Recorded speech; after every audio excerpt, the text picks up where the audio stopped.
Wheel Time Car Talk Show. On today's 2-hour extravaganza, we talk about EVs. Extravaganza. Extravaganza.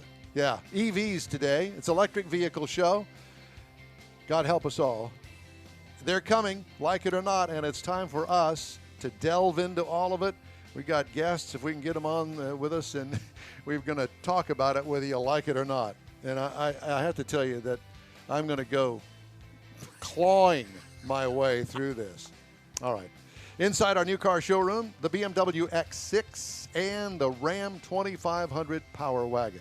We'll give you in-depth reviews of each. We've got this week's automotive news, tons of guests, Conrad's Car Clinic, today in automotive history, news headlines, all of that in today's 2-hour in-wheel time car show for Saturday, August 1st, 2020. Howdy, along with Mike out of this world Mars, it's working on technical issues back off camera, off the stage here, yeah. Along with King Conrad DeLong, I'm Don Armstrong. So glad that you could join us today. And like I said, we're going to talk about EVs. You know, I haven't had a lot of luck with EVs. No, you've struggled a little bit, and I'm not real sure why. Well, I do know why. I think part of the problem is that this house that I'm living in is not set up as an EV charging station. Because it doesn't have enough power coming into it. Well, it does have enough power coming into the house. The problem is that I don't have the setup for that. Oh, well, yeah, you don't have the 220 power charging station. I don't have the 220 power. And when I did take either one of the EVs that I had here in the past year to a charging station, they wouldn't accept the charge that was coming out of the 440 plug. At least one of them. That's weird. It was weird. But I didn't also have the card that you put up to the card reader. That allowed you to power. So I had to call the company, EVgo, and say, here's the card. No, oh, yes, we see the card number. Go ahead and unplug it. Go ahead and plug it back in, lock the door, turn off the car, blah, blah, blah, it's blah, kind of blah. like what we're going through here to get Zoom up. No, it's not kind of like that. It's exactly like that. So at any rate, I had problems. And then when I plugged the car in here in the 110 outlet, it has a little readout that's on the dashboard that says how many hours to a full charge at 110 going into it. Oh gosh, but at 110, it took days. Oh yeah, I never got there. Well, that's why when you see these charging stations that are starting to pop up around town, Whole Foods being one of them, out at the airport being another. Typically, if it's set up as a charging station, they come in with 440. You can bring 220 into your house as a charging station, right? But that power hit charge is really going to come out of a 440 volt charging station. Right. And most of the cars will take that 440 charge to a full charge on the car in about 30 minutes or so. Right. And so, more than 30 minutes, but in a substantially less time. It depends on the type of battery, from what I've read, the type of battery, and the make and model of the car, and is it a new EV? Well, chances are it'll take about 30 minutes with the new tech batteries and that sort of stuff. Let's get into all of that. So, do we have Buzz on Zoom now? We do? I'm on Zoom. Oh, Buzz. Welcome to the show. Yeah, welcome. You can hear me? Yes, we can hear you. We can see you as well. Excellent. So all this work in the background by Mars worked. And let's not forget Jeff Zekin, too. And the Jeff Zekin. So joining us is Richard Buzz Smith, the evangelist. And where are you talking to us from, Buzz? I'm in Fort Worth, Texas, up in my upstairs studio. Well, very nice. Well, we sure appreciate you joining us on this rainy Saturday here in the Houston, Texas area. So I guess I kind of gave a little bit of an overview of some of the problems that I've had. But, 30 minutes, let's just break it down and talk to what we were just talking about. 30 minutes on a charge. New EVs with a 440 or a big high voltage plug-in like you would have at Whole Foods, that's about 30 minutes, right? 30 minutes usually is a 80% charge on the new batteries. They'll start slowing down in order to be gentle to the battery as they get above about 80%. But one thing that I tell, I used to sell cars for a living. I changed careers because the EV changed my life. But I tell my customers, try the 110. Chances are you won't need anything more. Now, you're trying to fill up a battery that was almost empty. So, yeah, that could take a long time. But in the real world, the average American drives less than 40 miles a day. So, on a 110 outlet, just like charging your smartphone, you can fill that battery up while you sleep. You get home, you plug it in, you walk in the house, you forget about it. Next morning, you come out, battery's full. Now, for a long trip, you're going to need DC fast charging. Now, there's three levels of charging with cars. You mentioned the 110, that's called level one. Yep. And you're going to get between 4 and 8 miles of range per hour that you're plugged in, depending on the amperage of the circuit. The 220 that you were talking about, and those come in 30 amp, 40 amp, and 50 amp flavors, you're typically going to drop in about 25 miles per hour that you're plugged in, or up to 40 or 50, depending on the amperage. That would be like plugging it into the dryer outlet. Yes, exactly. Gotcha. Exactly. All right. And then the next step up, and you won't have this in your home because it uses more amperage than your entire house does, is those 440 chargers. DC fast charging is what it's called. And instead of AC having to be converted to DC to be stored in the battery, it is shoving DC energy into that battery. And those are, you're going to spend a minimum of $14,000 to have one. Now, for businesses that are thinking about installing one, the federal government has a tax credit for them up to $30,000. So a lot of businesses can install these to attract customers. You'll find that EV buyers, at least in the beginning, were higher income because they were buying things like Teslas. Nowadays, you're finding that even the Chevy Bolt this month, they have them $11,000 off. And so you can buy one of those. And after the state and federal income tax credits, you're down around a $26,000 car that needs no maintenance and no fuel at all. Now, do you find that the Whole Foods, the airport, are they at 220 or are they at 440? Typically, the Whole Foods will be 220.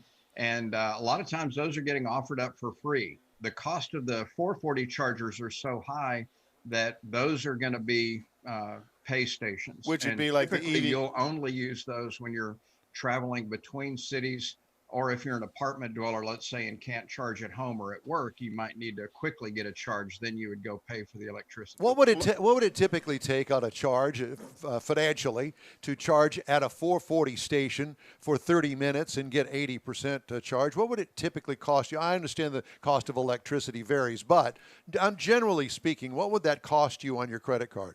What I'm seeing in Texas, it's at about $6 to get to 80% of a charge. Okay. Oh, wow. So $6 to go probably 200 miles at the most.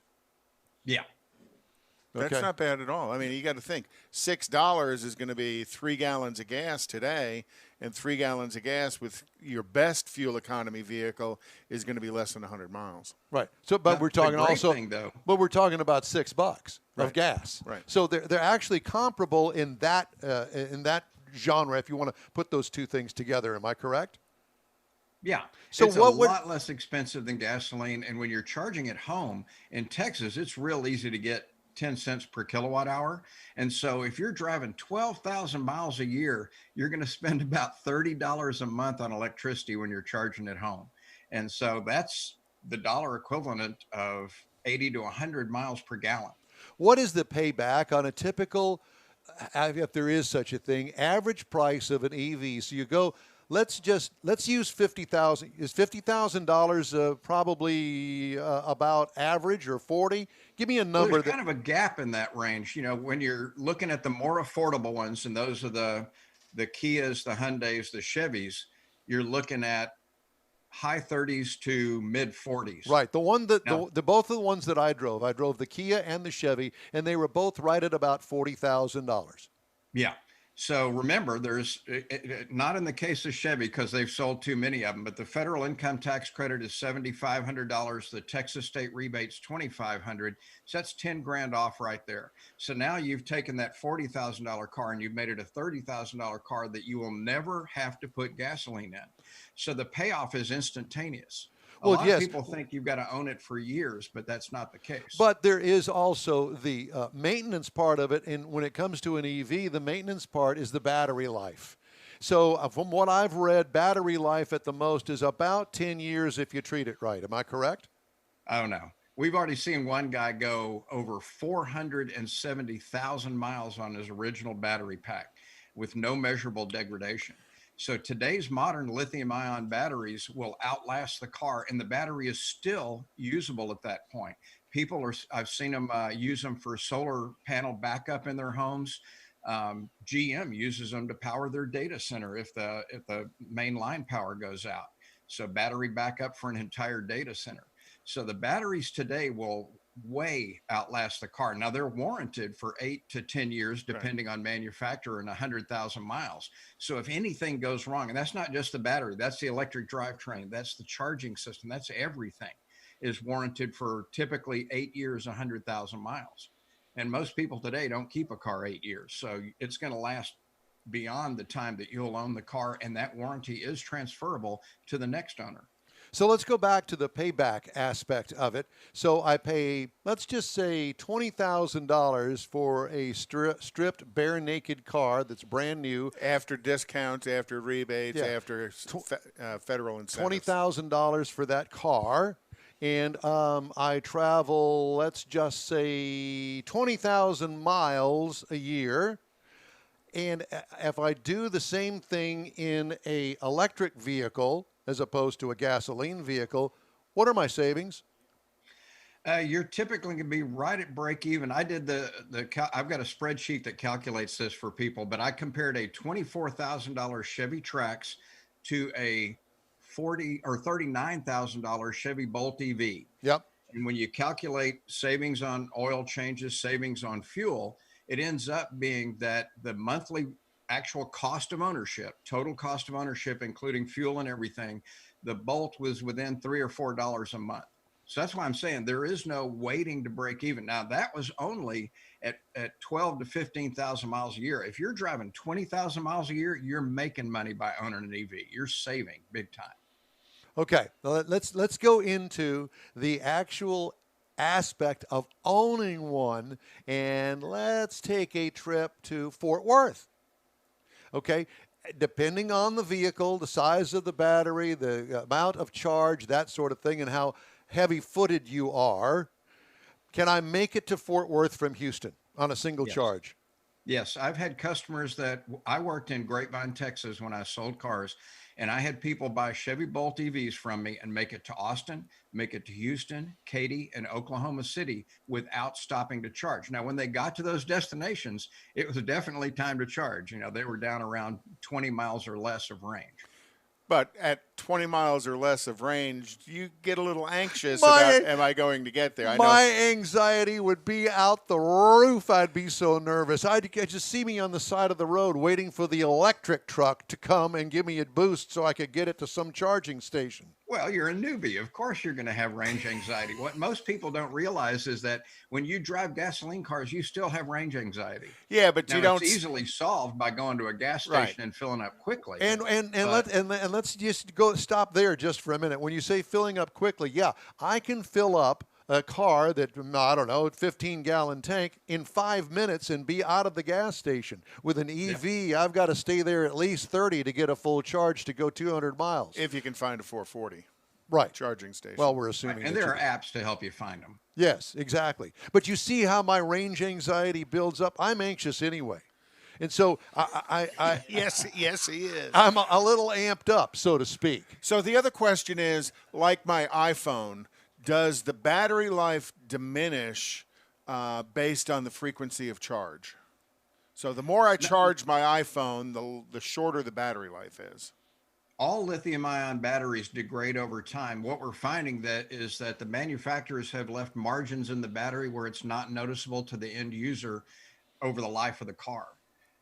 If you do 440 charging all the time, that's a little harder on the battery. It's going to shorten it's not the life of the battery, but the effective range of the battery might decrease a little bit over time. But by a little bit, I'm talking about, 8% or less.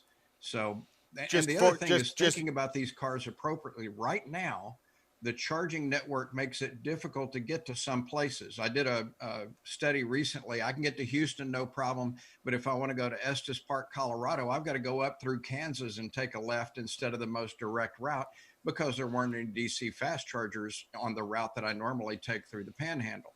Well, that's changing. I mean, the the rollout of EV charging infrastructure is happening right now. The bias right now is in major cities, but it's happening along the major traffic ways. Tesla has an excellent charging network where you can get from the East Coast to the West Coast, no problems at all.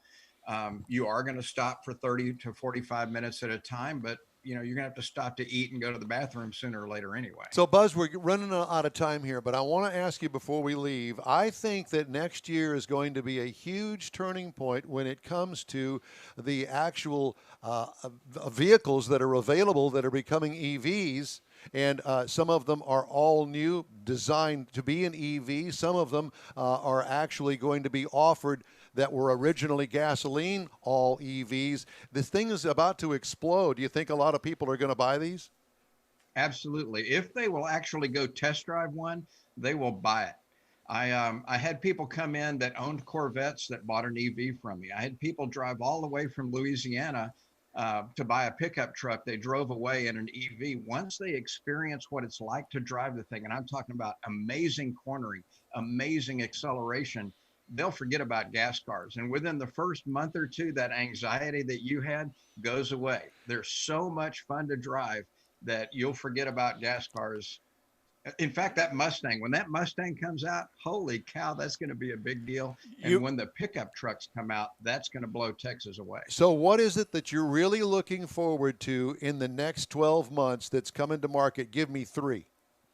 The Mustang is the big one. I think within the next 12 months, they'll actually start showing up for viewing only around November of this year at major Ford dealerships. The next one's COVID-19 slowed things down a little bit. I was expecting the Rivian pickup truck within the next year, their SUV shortly thereafter. The Tesla Cybertruck that, if you haven't seen the announcement, is going to be built in Austin, Texas. Yes. Woo! We're all excited about that. When the pickup trucks come out, when you have a pickup truck with 1,000 horsepower, unbelievable towing capacity, and 0 to 60 in 3 seconds, and the effective equivalent fuel mileage of 80 miles per gallon, gasoline pickup trucks are going by the wayside, except for those people that have to drive very long distances all the time. You didn't mention the Hummer EV that General Motors has been talking about, and there's been a bit of a buzz. Excuse that's not meant as a pun, but the buzz about that lately, because just this week they were talking about the new Hummer EV may be released this fall. Yes. Well, no, this fall they're going to do the unveiling. It will start showing up, I believe, about a year from now to a year and 3 months from now. And yeah, that's going to be a game changer. That's 1,000 horsepower. And Chevrolet, I was really disappointed. One of the reasons I went ahead and retired was it looked like Chevy wasn't going to get any more EVs after the new version of the Bolt EUV that's coming out. But Chevy has announced they've got a new pickup based on their Ultium battery technology. And here, you mentioned old gasoline designs being changed for electric vehicles. The next generation coming out, instead of these hard battery packs, are going to have what they call it's like a baggy battery that can be shaped to fit into storage areas where the truck can be built from the ground up as an EV. So think about the bed walls in a pickup truck. Now, instead of being hollow, there'll be batteries in there, but they're just these packs, these flexible packs that get shoved up in there. That's gonna change everything. As technology advances, so will the EV. So can we just go ahead and have you come on down and spend an entire weekend with us, and we can just devote it all to a conversation between us and you? I am absolutely waiting with bait-like breath for that. Well, listen, we surely appreciate your knowledge. I mean, we could go on, and we may have you back very soon. We really appreciate you, Buzz Smith, the EV or evangelist. Evangelist. Yes, evangelist. We really appreciate you. And thanks so much for joining us today. Great information, and let's stay in touch. Sounds good, guys. Y'all have a great show. You do the same. All right, a review of the BMW X6. The X6. I didn't even know that they had an X6. Yeah, that's kind of their big coupe SUV-ish thing. A big coupe SUV-ish thing. Yep. Okay, well, it's a large SUV, but it's not a hatchback SUV. It's a coupe. It's not a hatchback. Yeah. And it's not a fastback. But Okay. it's a fastback, big sedan Well, SUV. you're going to sedan. have the first time in this program to talk right after this important message. As America gets back on the road, a lot of things have changed, but not the need for drivers to be safe. With that in mind, it's time to review our safe driving checklist. First, you're in your car. Check. You're sober. Check. You're wearing your seatbelt. Check. Your phone is put away. Check. Great. Make sure you follow the speed limit. And remember, law enforcement is enforcing traffic safety laws in our community to save lives. Paid for by NHTSA.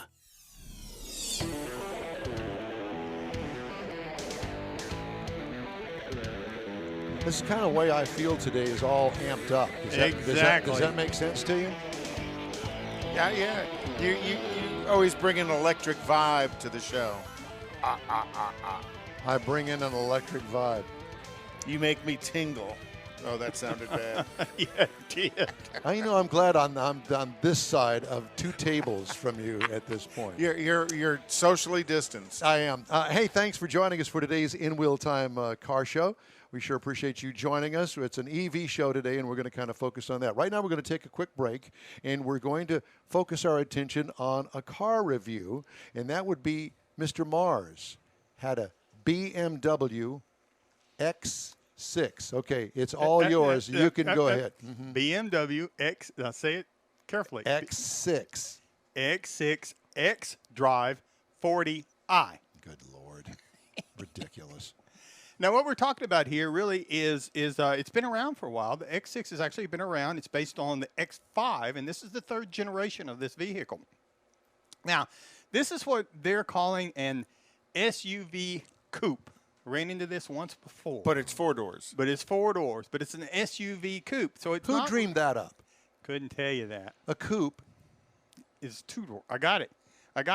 But it's the way the style is. If you look at it from a profile perspective, the way the roof line drops back, it's not really a hatchback, and it's not really a fastback. In fact, somebody else, I don't know, a year or two ago, they called it something similar, a sportback, for a definition. Now they're calling it a coupe, but that's basically what it is. It's a very sleek-looking, almost coupe-like vehicle, but it's still an SUV. All right. Now, it does say it's capable of holding 5 people.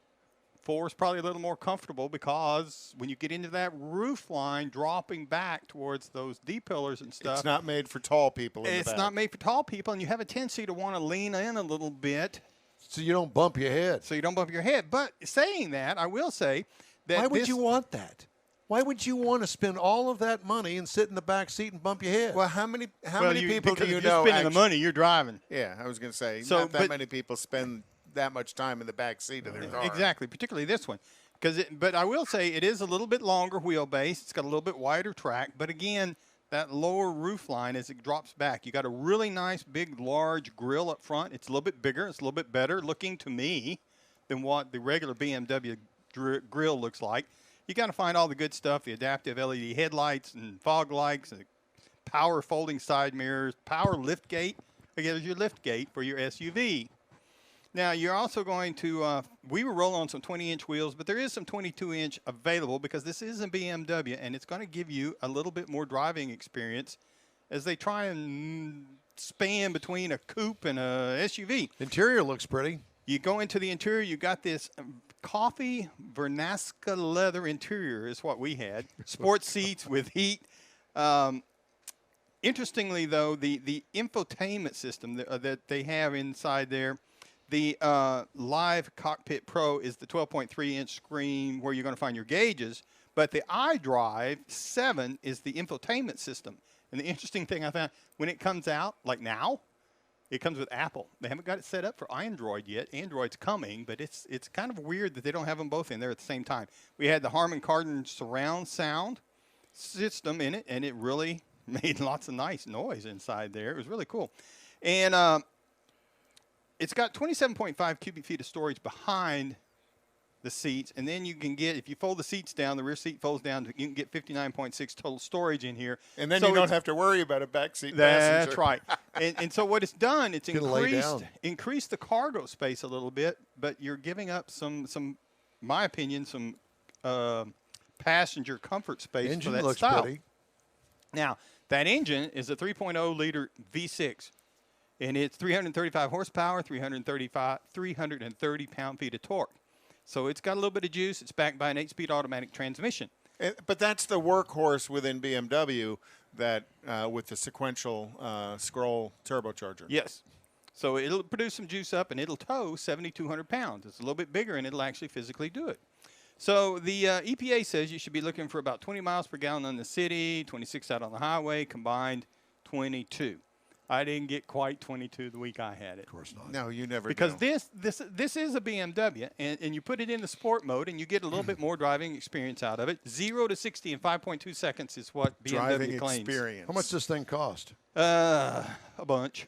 If you're looking to compare it to something, you're going to look at an Audi Q8, starts at 68. Maybe an Mercedes-Benz GLE coupe, sport coupe at 72. A base BMW X6 is $64,300. But our base test vehicle was $66,500, and the MSRP as tested with a few option packages on it, bumped up to $77,020.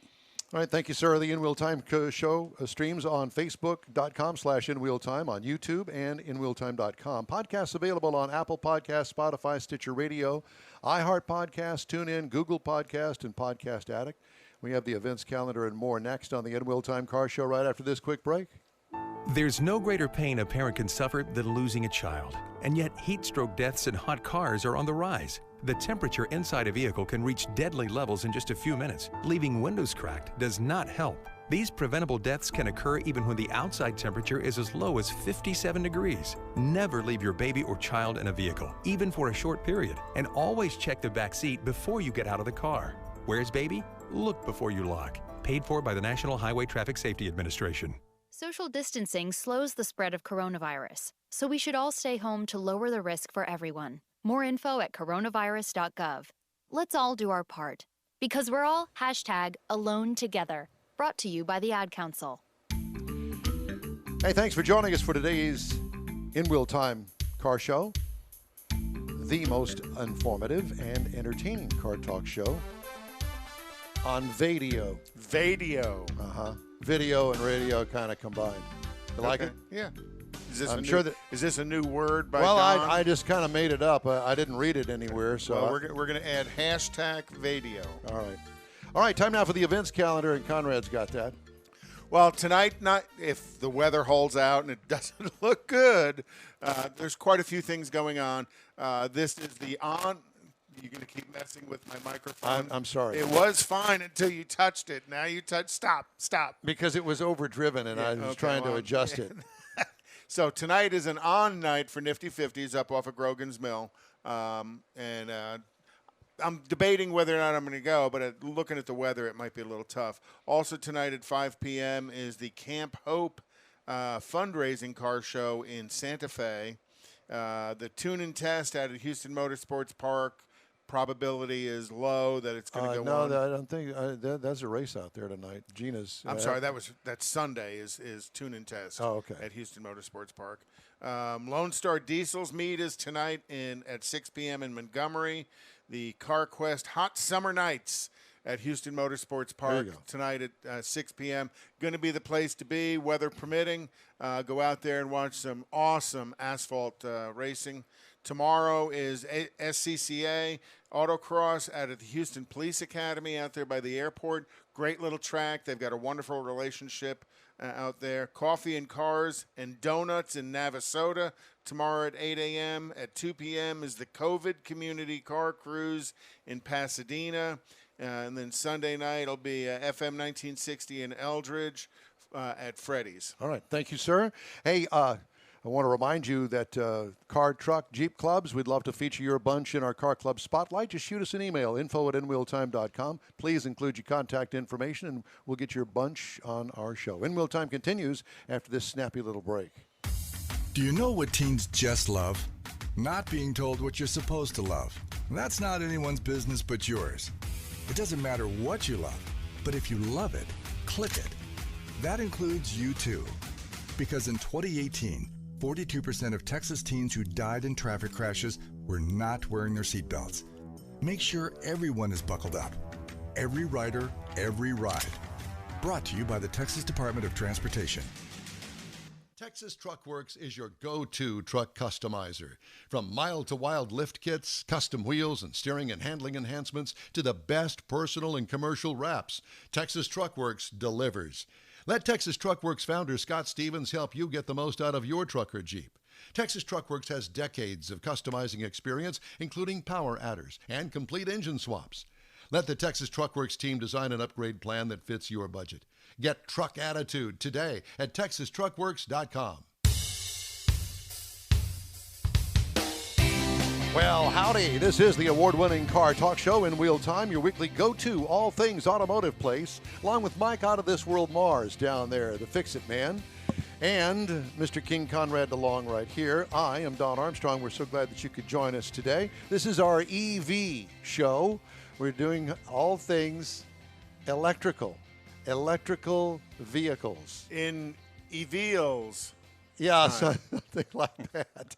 I stole that from somebody on Facebook. Anyway, our first half-hour guest, great guy, Buzz Smith. That's a killer name. It is a killer For name. the evangelist. Yes, the evangelist up in Fort Worth. And we were talking about giving an overview of what is actually all about the EV world that we're all going to be actually shoved into, kicking and screaming, some of us, all the way into it. Right now, we've got a guest that's joining us via Zoom, and his name is Steve Klun. Steve, how are you? Good morning. Thanks for joining us. Good. How are you doing? I'm glad to be here. Well, it's so good to see you guys. Steve and his lovely wife own the Green Shed. It's a EV conversion place down there in Fort Pierce, Florida. Looks like it's a beautiful day down there in Florida. Well, it is, but we're up in Crystal River. Oh, Crystal River. We moved 6 years ago. Oh, you did? Well, hey, listen, nobody ever said that I was on top of things, you know? Crystal River. I don't know where I got Fort Pierce, but anyway, you know, some of us, at least in my age group, yeah, we're a little bit on the slow on the uptake. So at any rate, Steve, it's all beside the point anyway, because Steve does EV conversions, and maybe you could explain to folks exactly what is an EV conversion. I assume that it is a originally gasoline-powered vehicle that you have converted to an electric vehicle. Am I right? That's correct. And I started back in the 90s, and when we had our first Gulf War, and there had actually been a lot of electric conversions going on before that time. There's a real long history just going back further and further. But we had a bunch of things that happened back in the 90s that kind of propelled us forward. We had the transistorized controllers, which before that, it was basically big coils of wire and contactors to control the speed, kind of like old-time trains. So we had that improvement come along. And then we also had the AGM batteries, the yellow tops and the blue tops, which I know seems like ancient history to you, but for us back then, that was a major leap. And all of a sudden we went from what was basically Volkswagen performance to actually V8 performance. And electric cars all of a sudden were not just slow golf buggies. Do you have a certain model, a make, a year model that you're actually doing more conversions on than anything else? Probably the S10 and the Ford Ranger. I think those two, they were very popular back then because of the room they had for batteries. And I've got a Mazda over here with the lid open now. This was one I did back in the 90s. And it originally had the lead acid batteries. It had 24 was a popular number. Now I've patterned this one a little bit after my wife's. This actually has one of the original 9-inch advanced DC motors back from the 90s. And as you see, we got our air conditioning. And if you had power steering, you'd have that belted on there too.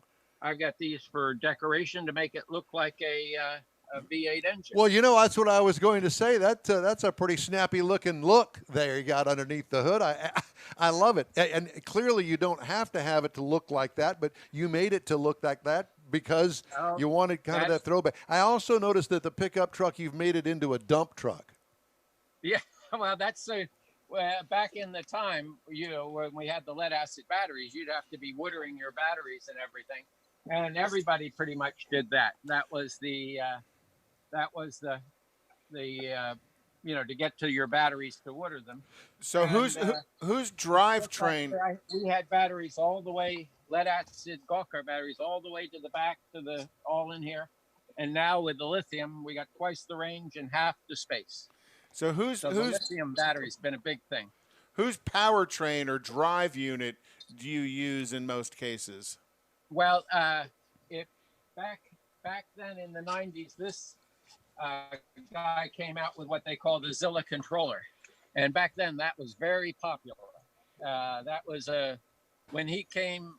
Before that, we basically had the Volkswagen Performance, and then he came along with this 300 volt, 2000 amp controller, which took us from like 50 kilowatts to 600 kilowatts. So that one's still being made, although everything is kind of gone along. You can still get a rotary phone if you look for one, but who wants one? Now the AC stuff is kind of taken over and become more popular. Do you I also have over here to give you an example of another company that came along at that same time around 2000. That was Evenetics, and they built this controller for also. These are series DC motor controllers, though, and the series DC motor is a very torquey setup, lots of torque, but and a simple motor with brushes, though. Steve, how long does it take you to do a conversion? If I brought you an S10 Blazer or an S10 pickup truck, how long would it take you to make the conversion from gasoline to electric and me drive it home? Usually about 200 hours. There's a lot of little features. It's like the air conditioning. We got to set all that up, and the air conditioning can take some time. And if you want heat, that's another thing we got to come up with. So there's the bare bones, just go down the road, or you want lots of fancy bells and whistles. Well, if I just want bare bones, I'll just buy me a golf cart. But I want a car. I want you to do the whole conversion. So then about 200 hours. Now, do you do all the work yourself, Steve? Yep. We got one guy that helps us, and we also our biggest program that's been the most successful is what we call the assisted program, and that's where you come with the car and you and I do it together. Oh my! So in other words, like most shops where they say if you watch, it costs twice as much. Here, we give you a break if you participate. So if that's good because I get to know you. We have fun together. I've gotten to meet a whole bunch of different people and actually work with them. Because, when you work with somebody, you get to know them. And it's the assisted conversion program has been to me just one of my favorite programs. Well, plus it gives you a chance to share your knowledge and your passion for building EVs. Well, now here's what I've got in mind. So you've got this millennial that's still living in the damn basement, and you've got an actual need to get out and get yourself an EV. Send the millennial in the basement down with you. You can babysit him and give him a hobby or give him a career. Make him work. I actually have taught quite a few people how to do some welding, and depending on how much of a hurry you are, if you're not in a hurry and you want to learn, we can take some time. That's been one of my I've worked with father and sons, and that's been a really good program with a father and son come and do the because I have all the equipment here, but they get to work together on the project, and what a vacation. So Steve, don't forget our filmer right here, who was with us many years ago, and he's back to do one with us. Oh, wow. Very nice. And I assume that's he's filming for us. That must be your wife that's talking right there. But she doesn't. Come on camera. Say hi. She's back over there. So I have to ask you, do you make us sleep out in the pup tent out back for the overnight stays? Or how does that work? Well, he's got his camper here. And we had two ladies doing a VW bus. What year was that? 1970. And they camped out. So that'd be one before that had a motel. He got a motel and stayed. Yeah, the VW bus would probably be a great conversion, wouldn't it? Oh yeah. Well, See what we're going more toward is the old classic cars that people don't want to get rid of. I see the Mini behind Like you. my wife's 57 over here. Her 57. We'll take a quick shot at this. This is where I got the idea for the batteries to look like a carburetor. So what do you hey Steve? Here, So you'll see, and this also features that we have a big vehicle, and we can do it almost any size. So I copied hers is what happened. This was her idea, and I told her that's crazy, and she said no, it'll look good, and we did it, and it turned out pretty nice. So Steve, Steve, do the neighbors have any complaints or problems with your workspace over there? No, actually, my neighbor, he's a car mechanic. So we get along real good. Perfect. Although he's a gas car mechanic, so he scratches his head about all this stuff. It's not like the Hatfields and McCoys or anything, is it? Yeah, but no, we share tools. We get along real good, but he still isn't convinced. He likes his gas stuff because he's lived with that. But the neighbors aren't going to complain about the noise. It's not like you're starting a nitro funny car every afternoon in the middle of the No, he makes more noise than me, so we're all right. So, Steve, I have to ask, how much does it cost in a typical conversion? Let's just say that I've got a 1995 Volkswagen Beetle that I want to convert to an EV. How much would something like that, how much would you charge me to do something like that? Well, the basic motor, controller, all those parts are about $6,000, but the expense comes in the batteries. And we're using salvage Leaf batteries, Tesla batteries, and Chevy Volt batteries. Yeah, and then of course we got to pay you to do it. Yeah, and then there's that, which that's the beauty of our assisted program is that if you're really handy and everything, and you only need me to do a few things, then you can do all the work you can do, and I'll just step in on the stuff you don't need. Or if I'm teaching you how to weld and read a meter and which end of the soldering iron to hold, then it's going to take longer. But either way. Well, you learn quickly which end of the soldering iron. Come in and do the whole car with only 10 billable hours. Oh, wow. Yeah, and I guess you don't have people say, here, hold this into the wire, and then here, hold this into the wire either, do you? That's what we call a short circus. Short circus. The circus is very quick. Yeah, no doubt. Well, they've gotten rid of the electric chairs, but I guess in today's EV world, you really don't need those anymore. Well, you still have to follow a certain safety protocol.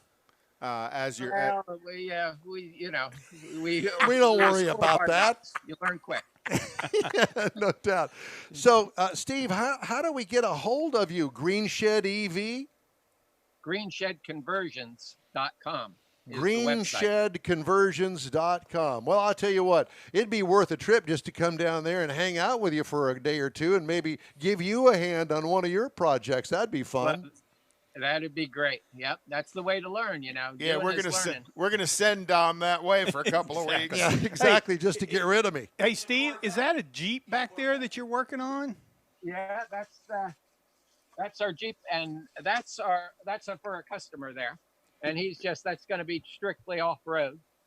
The other thing I didn't get to say anything about yet is that for the last year I've been using the truck, all the vehicles we have, as the batteries to store the solar power and then feed that back to the house during the night. So this is the next step with our electric cars. This is what I believe is going to put us over the edge, is when your electric car is not only your vehicle, but it's also your storage unit for your solar power.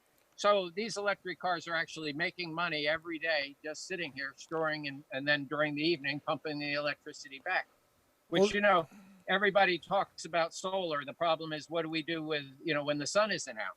Well, if you've got a couple of cars, I always have one car plugged into the solar panels and into the grid tie inverter in the house. So we're always storing and supplying electricity. And I think that's going to be a big step.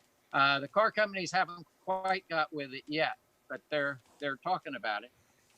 Well, I have to tell you, Steve, and I do mean this with all due respect, and this is strictly a compliment, but you, sir, are an electric freak and a geek, and we love you for that. And well, listen, we can all appreciate you, sir. Is that an electric lawnmower? This is what I used about 15 years ago when I had a lawn business. So yeah, that was my electric lawnmower, and this would do. I would charge this between each yard, and it would charge in about 7 minutes by plugging it into my electric truck. You know, Steve, I got a new way for you to make some money. And then you could give tours down there when you decide to retire. People would be lined up for about a mile to get in to see this menagerie that you've got down there. Well, I've been trying to promote that with the turnpike coming through here. They want to build their road through, and I said, let me keep this, and we'll make an electric car museum and a charging station for people to stop on their way. There you go. Hey, and if for no other reason, we know that the electric company hates you, but we love you. No, they're starting to see the light. Are they? They, this being able to get electricity when they need it. They got their peak times and then their times when they've got extra. They actually would be very happy with people using more electricity at night and less during the day. And something tells me, Steve, that you'd be one of those kind of guys that would actually feed the grid as opposed to supply from the grid. Oh, yeah. I like that idea. A little mini power company. That's it. Steve's Green Shed Power Company. Steve, it's a great pleasure to talk to you. You're a great guy. We love you. Thank you so much for giving us a tour today. Yes. And let's stay in touch because I'll tell you what, you are the man of the hour. Oh, well, thank you. And thank you for doing what you're doing. You guys are getting the word out. A lot of people are watching and thinking, and, little steps. Little steps make the journey. Steve Klein, he's with Green Shed EV. We thank you again very much for joining us today. And Wheel Time continues after a quick break with Conrad's Car Clinic. Dude, you may want to slow down. There's a cop car up there. Hey, man, there's another cop. I'd think about putting your seatbelt on if I were you. And if you could sober up in less than 5 seconds, that'd be cool, too. As America gets back on the road, a lot of things have changed, but not the need for drivers to be safe. Cops are enforcing traffic safety laws in our community to save lives. Paid for by NHTSA. NASCAR Short Track Racing is back Saturday night, August 1st. Advance Auto Parts and CarQuest present Hot Summer Nights at Houston Motorsports Park. This Saturday night starting at 6. Get out of the house. We've got social distancing and sanitizer. Wear your mask. Get a seat. With dollar hot dogs and dollar beers, how can you go wrong? Get the kids off their cell phones and bring them to watch local auto racing at its best. Advance tickets online at NASCARHouston.com. Saturday, August 1st at 6 p.m. Houston Motorsports Park. NASCARHouston.com. I don't know about you, but I certainly am entertaining myself today. but we're turning the corner with you. It's turning you on. No, it's our guests. You're becoming an evangelist yourself. I am not. Yes, I am not. But I do, my daughter will readily admit and raise her hand that she is a geek. I mean, astrophysicist that sends things into space. But the vehicles she's sending into space, they shoot them up, but they run with electricity once they get up there. And here we go, and we've got all of our geek guests. He could be mowing the yard on Mars with his electric lawnmower. Let's get a hold of NASA and see if we can't get him to send his lawnmower. Speaking of things like that, it's time now for Conrad's Car Clinic, our weekly delve into the world of vehicles, gasoline and electric. What's today's surprise? Well, we're going to talk a little bit about hybrid car maintenance, and is it higher or is it lower? Now, remember, a hybrid car is a gasoline-powered, electric-powered vehicle. It's kind of a dual-powered vehicle. So you still have a gasoline motor that requires all of the maintenance of a gasoline motor, and then it also has an electric propulsion unit to it that pushes the vehicle up and down the road. So you've got to break both of those components out separately to look at what the maintenance needs are. So on the gasoline and part of it, and you can see this here is the Pacifica hybrid, you still have all of the oil change requirements and stuff of the gasoline motor. And then on the hybrid side of things, one of the benefits of the hybrid car is and you've heard all of the EV folks on here talk about the battery packs, and now as the technology advances on the battery pack. In this picture here, you can actually see what they call the suitcase that encompasses all of the high voltage batteries. Now, you actually have to be quite careful of that because that's got enough voltage to lay you out if you're not real careful. And if you go into any of the dealerships when they're working on one of these, they actually put these little safety tapes around so you can't wander into the area. But those suitcases that you see here, that is the enclosure that holds on to all of the batteries. There's actually a cooling system involved in that as well, trying to keep those batteries from getting hot. So that cooling system requires its own maintenance separate from the cooling system to the engine. And one of the things about the cooling system maintenance on these high voltage battery suitcases is you have to use a very specific coolant in there that's non-conductive, that's not going to transmit electricity within the coolant, because then it can get back into the vehicle and cause problems because you're dealing with such high voltage. This picture here that you can look at, that is inside the suitcase what the battery pack looks like. And you can see all those little battery cells that are within the battery pack. Now, in most cases, if the battery pack goes bad, everybody's going to want to sell you the suitcase to replace the whole thing, and that can be $2,000, $3,000, $4,000, $5,000, $6,000. Oh my gosh! Depending on the vehicle. But there's companies out there right now, and I'm sure both of our previous guests know who they are, that will service the individual battery pack within that. The individual cell within that suitcase, so they can go in and separate them all out and test them individually and just replace the bad one as opposed to replacing the whole cell itself. And it's much less expensive than replacing the whole cell itself. Pretty cool. And as that technology advances, I believe the cost of all of this is going to come down. One of the other neat things about a hybrid is the brake system on it. Brake systems are going to last longer on a hybrid because part of how the system works is when you apply the brakes on a hybrid vehicle or on a full EV, they use the ability to stop the vehicle, the inertia and that force that happens in a reverse motion to charge the battery. It's called regenerative braking, as opposed to degenerative braking, which you know all about. But that regenerative braking means that they're using the electric motors to slow the vehicle down that also put a charge into the battery, so your brakes last a whole lot longer on a hybrid and a full EV than not. My personality apparently precedes me. But EVs aren't that much more expensive, and I don't really think they are any more expensive, or EVs are less expensive than a hybrid car, and a hybrid car maintenance really isn't that much different than a gasoline-powered car. But at least you don't have the range anxiety that I have with a pure EV, with a hybrid. Well, and to that point, as battery technology advances and as these power pack technologies advances, you know, you're going to see higher and higher range on these electric vehicles. They're talking about some vehicles that are soon to be released that are going to have up to 400-mile range. Mercedes is talking about a single charge range of 400 miles on one of the vehicles they're about to release. Did you tap him on the shoulder? What are you doing over there?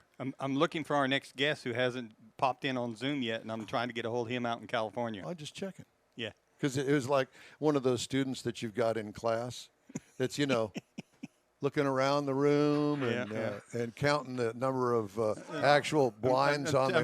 That was me. I'm checking my text messages. Yeah. Well, I didn't have text messages. Out on Facebook. We would usually just send paper notes back then.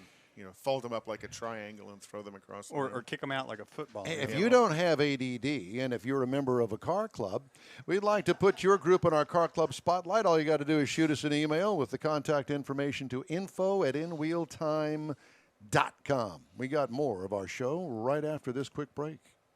Uh-oh, Brad's buzzed. Oh, yeah? Yeah, he's starting with the woots. And now a speech. I just want to say that friendship is about heart and brain. Who's with me? Good thing is, he knows when he's buzzed. And my brain is saying, when it's time to go home, somebody call me a ride. Love that guy. Me too. Know your buzzed warning signs? Call for a ride when it's time to go home. Buzz driving is drunk driving. A message from NHTSA and the Ad Council. A social distancing tip. While the CDC urges you to avoid close contact, like hugging or shaking hands, there are other non-physical ways to say hello. Wave, wink, use sign language, salute, smile, give the peace sign, throw up an air high five, do jazz hands. Remember, stay a minimum of 6 feet or 2 arms length away from others, and stay home if you can. For more info, visit coronavirus.gov. Let's all do our part, because we're all #alone together. Brought to you by the Ad Council.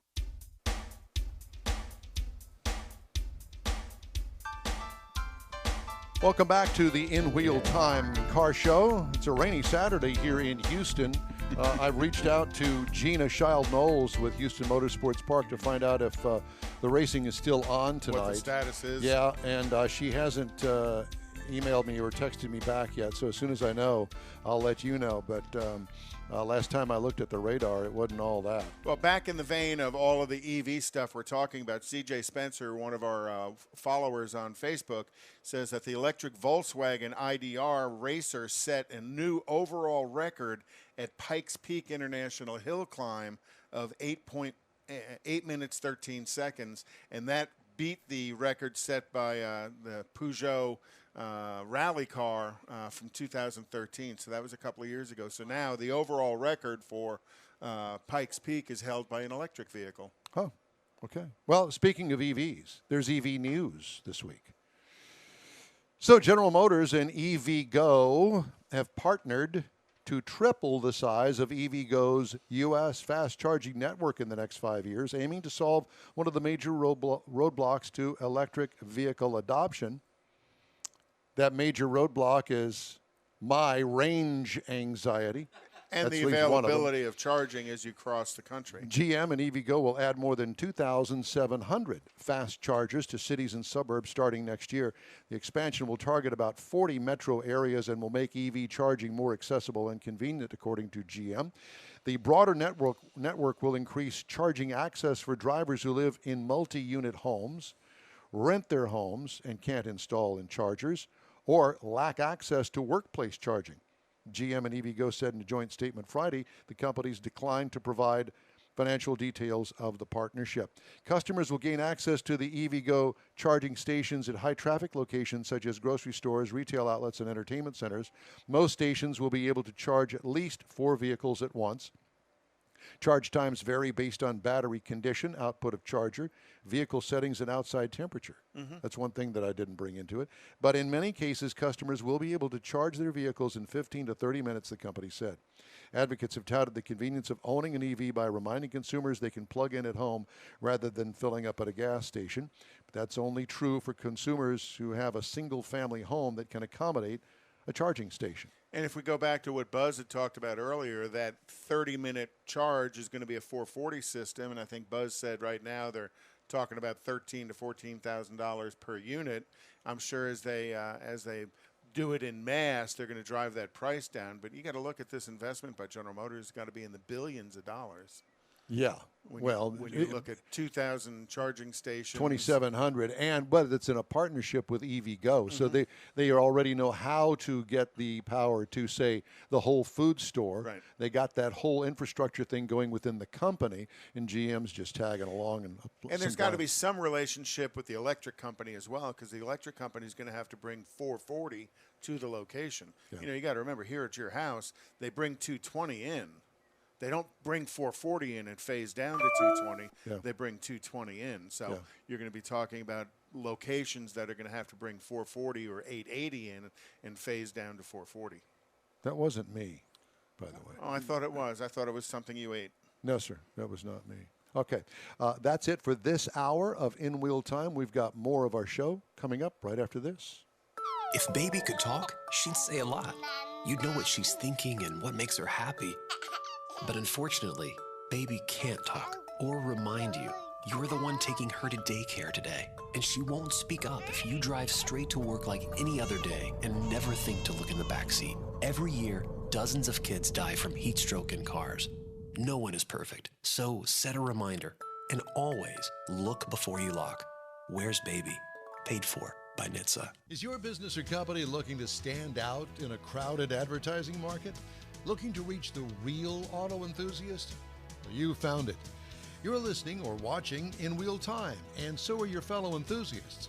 The In Wheel Time Car Show now reaches 500,000, and we can put together a marketing plan that will engage them in your product, business, or service. To get the tires rolling, just shoot us an email to our marketing director, Jeff Zekin. His address is jeff@nwheeltime.com.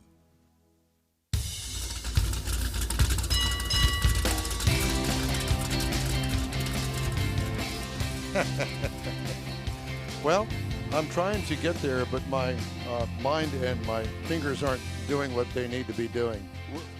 We need more Jeff. We need more Jeff. We need from more studio, Jeff.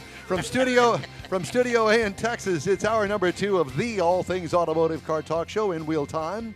Just ahead, it's all about EVs. Tesla may be the big guy on the block today, but here comes the rest of the industry. You ready? Plus, we got reviews of the Ram 2500 Power Wagon. That's in the new car showroom. We'll take you for a ride. Later this hour, we go inside the Mystery Garage, plus the stories making automotive news headlines. That and more for the August 1st edition of the In Wheel Time Car Show. Along with Mike Out of This World Mars and King Conrad DeLong, I'm Don Armstrong. Hey, glad you could join us. Do we have our next guest ready to go? We don't. Okay, well, he's out in California. Okay, so let's see, 11, 10, so it's 9 o'clock there. Those people sleep in until at least noon. That's what I've always heard. Yeah, I mean, I don't know why we would, have somebody that early on. We tried to push him back as far as we could so he could sleep as late as he could. But it's a wonderful wine industry, and they have some other industries that are mind-altering as well. Mind-altering. They're down in Huntington Beach. And I didn't have to go. I didn't boards. have to go to California to get a mind-altering experience. I grew up in the Houston, Texas area, so there's that. But it's legal in California, Don. It is. So we've got an EV show going here. At least we're trying to have one. It's turned into kind of a comedy EV show. Well, so far, okay. It is okay. You're enjoying it. I am. I'm having a great You're time. You're not anxious about it. Especially the guy in Florida, Steve Clunn. No, that was cool. Look at the collection, the eclectic collection of vehicles he's converting. He didn't even talk about the Mini, the early generation Mini that was in front of him. So, we've been looking for video ideas, and I'm thinking that this would be a Bravo Network reality show. We go down there to Florida and talk to Steve Clunn. Can you imagine what a day in the life of Steve Clunn and his EV conversion business would be like? Just the 15 minutes he had a chance to show us around his collection of cars in process, talking about how he uses those EV vehicles he's built to store the solar energy during the day to power his house. I'll tell you, he sees the full range of opportunity within the EV world. Did you see the show called Rust Valley Restores? Yes. I love that show. I love that guy. And he kind of reminds me of the guy at Rust Valley Restores. Okay. Yeah, he's one of those kind of guys. He's got a whole myriad of things to convert that's in some sort of a stage of either conversion or deconversion. Right. In the case of the lawnmower. Gasoline out, right. Yeah, in the case of the lawnmower that he built, 40 years ago, and he's using the batteries to power parts of his house or something. His wife was telling me back in it was in 2008, when the economy went bust and everything. Him and his wife, who actually did the Mini conversion, they went on the road.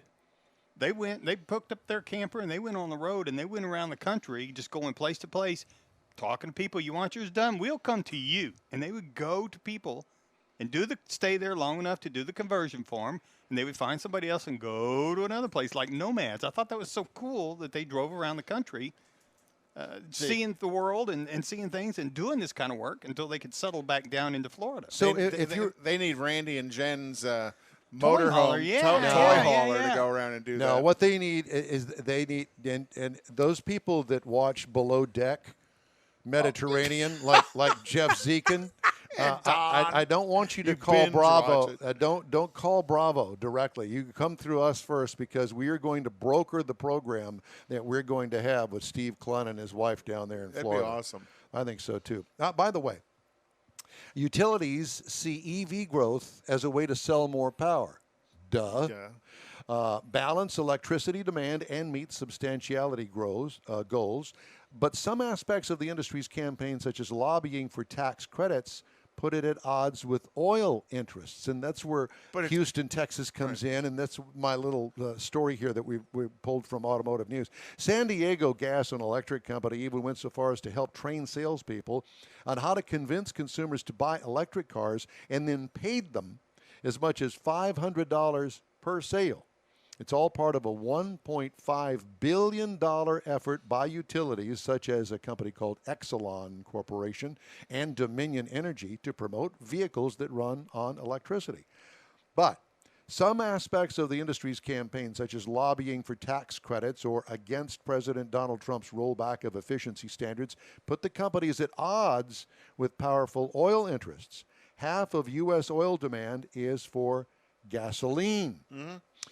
Electric and plug-in hybrid vehicles are a threat to that, even if they currently account for about 1.4 million or 0.7% of the vehicles on U.S. roads. But within 5 years, it's predicted that they will represent as many as 7% of U.S. car sales due to declining battery costs and a growing number of options. That's a promising figure for utilities, which have seen electricity demand flatten as household appliances have become more efficient. When we did focus groups, customers were telling us we have apprehension. We're uneasy, whether it's range anxiety or the upkeep, according to Calvin Butler, who's the CEO of Exelon Utilities. With about half of U.S. oil demand today tied to gasoline, the sector is fighting electric vehicles on all fronts, from State House and state regulatory commissions to Capitol Hill. In Congress, oil and utility interests have squared off over efforts to expand a $7,500 tax credit for electric vehicles.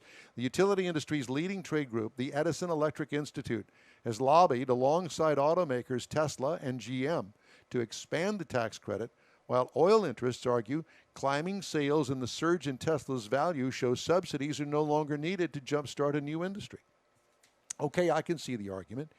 It's fundamentally unfair, according to Derek Morgan, Senior Vice President of the American Fuel and Petrochemical Manufacturers, unfair to take the monopoly power that the utility has and charge everybody higher rates to build out infrastructure that 2% of today's purchasers use.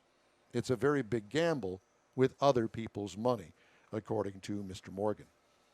So, I can see both sides. Yeah, well, but both sides are providing power, whether it's through the gas pump or whether it's through the electrical wire coming into your house. So they do compete, but you got to think even the electrical industry is buying natural gas in some instances to power some of their power plants. So there's a symbiotic relationship, and I don't think one advancing hurts the other. We're in a very shall we say, changing time when it comes to vehicle power.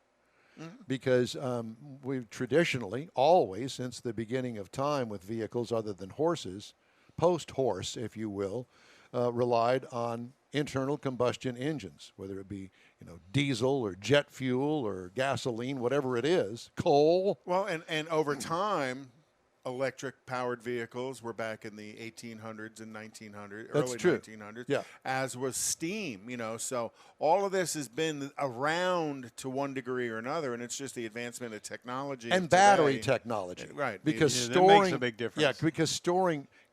I remember early on, my dad worked for a company called Waukesha Motor Company, which built great, big, huge industrial engines. That's why I guess I got the oil in my veins, so to speak. But and back then, to start these ginormous engines, bigger than this room, they actually had to have a small engine, a 4-cylinder engine, that was attached to this great big monster 12-cylinder engine that is, 15 feet tall, to start that motor.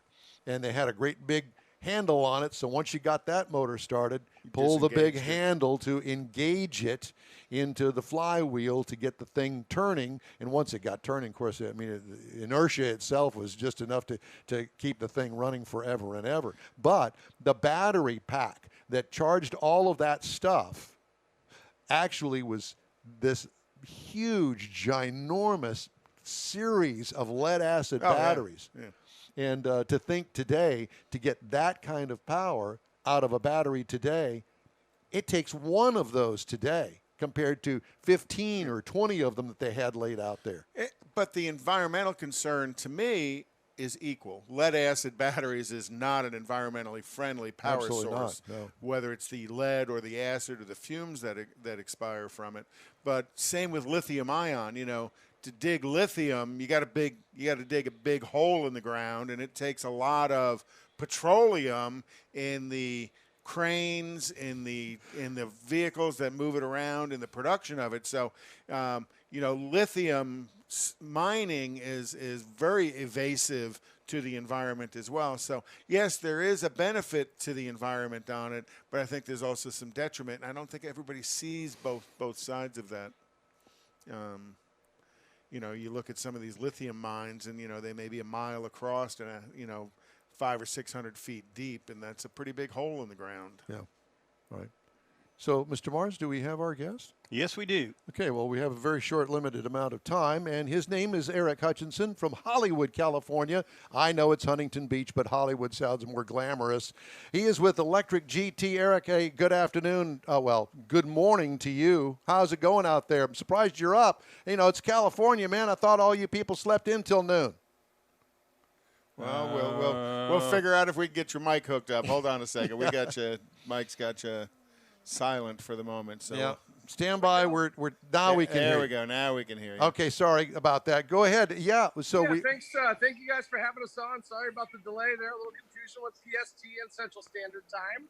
But, it's always rough to get these guys in California up early because we're having board meetings. That means surfing. Board meetings, that's what it is. I totally missed it. That's board meetings out surfing. Yeah, that's what he's talking about. Those kind of board meetings. We had that conversation. He's closer to the beach than I am.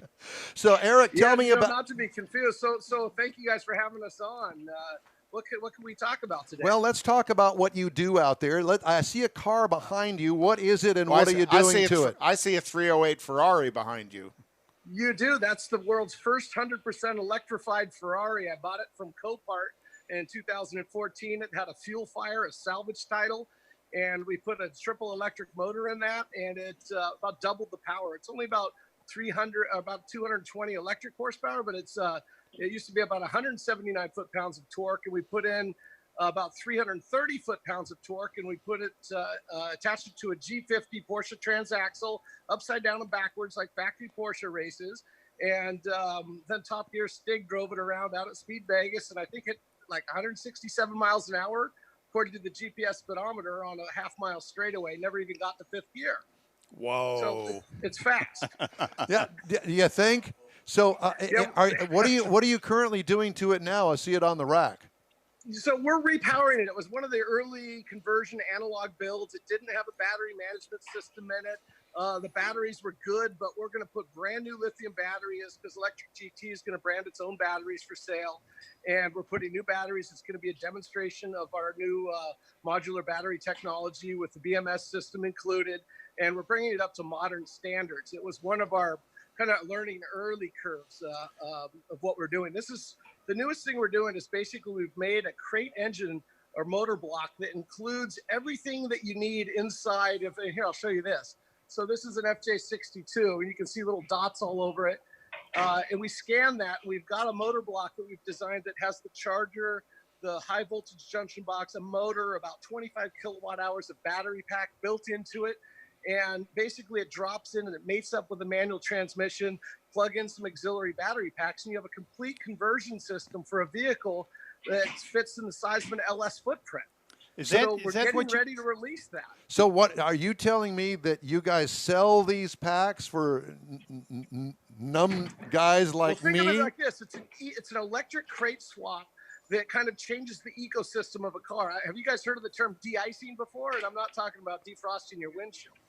Well, I have not heard it outside of defrosting the windshield, no. Okay, it's take your exhaust out, take your motor out, take your gas tank out, take your radiator, all the systems related to internal combustion, adios.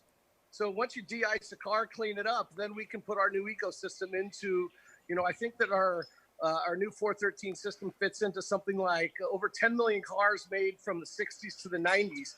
And we were planning at releasing it at SEMA this year, but we'll see what happens at SEMA. So right? is that what you've got on your website that looks so cool? Well, we haven't released it, but what we have on the website, you can see we have what shows is the GTE 353 system.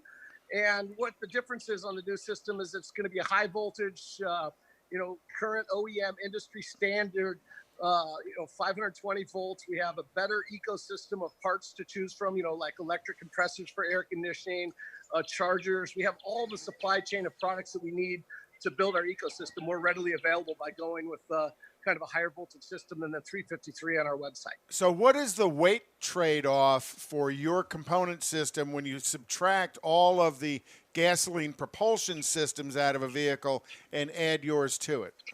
Well, that's a great question. I try. The block that we've created, and by putting in 25 kilowatt hours of the pack, so we've got this LS motor block that we can't share with you now, but we will in a couple months. It's about 550 pounds, so it puts that weight back in the motor bay where it was, and it's kind of our V8 concept, where it was in the vehicle. So the 62 behind me, that'll have that weight back in where it's meant to be. And then the additional packs in the back will replace where the big fuel tank was. In general, the net weight changes is usually within a couple hundred pounds, depending on the build in the vehicle. That's pretty awesome. We're very sensitive about distribution of the weight, so you're not reinventing the suspension of the car or redesigning the whole car per se around oddly placed weight, having a light engine up front with all the batteries in the back per se. So Eric, do you do the conversions, or do you send me the pack and I do the conversion here in Houston? Yeah, that's a good question. Everything you see behind us is R&D. We don't want to do conversions to one car more than once. Once we have that system, we try to send you the pack. You can bolt it in without being a high voltage expert. All our connectors are OEM standard, touch-proof, and safe. And we put out a manual that's 100-something pages long. And you could de-ice prep the car and install the system. I'm going to ask a question about the cream-colored card in the back. Is that a 912 or is that an early 911? Oh, that's an early 912, kind of like those two over. Well, this is an early 911. So and another one. Now, do you see what's up in our rafters, right? Look at Jag, huh? Hang on, there we go. Oh, yeah. Wow. We don't want to look at that. Well, actually, we do, but so with hey, this, what you guys want to see? Look look what's behind me here.